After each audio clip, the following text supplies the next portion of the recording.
You hear the expression a lot to describe stories like this one. It's like something out of a movie. Well, a Quebec prison break that used a commandeered helicopter to airlift 2 inmates to freedom really did play out like a Hollywood blockbuster. And today, we may find out more about who wrote the script. This is one of the final scenes, arrests made not far from the prison near Montreal. Nothing like this helicopter and rope escape has ever happened before in Quebec. Here's what we know so far from CBC's Thomas Daigle in Montreal.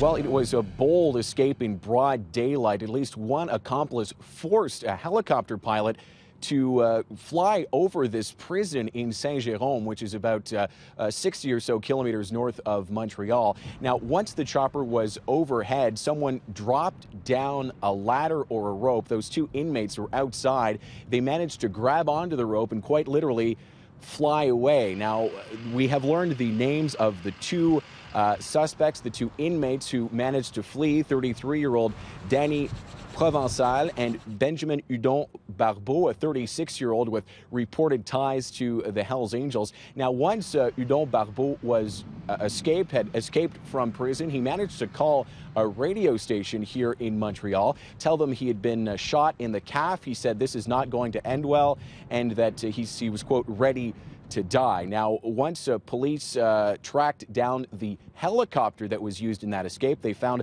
the pilot inside. He was taken to hospital, treated for shock, and he was able to give his version of the story to police. They surrounded a wooded area about 50 kilometers away from the prison looking for the 2 inmates. They managed to find those 2 inmates as well as at least 2 accomplices.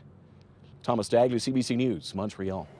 Now, plenty of questions remain with this story. Just a few minutes ago, we reached Sergeant Gregory Gomez del Prado with Quebec's Sûreté du Québec to get some answers.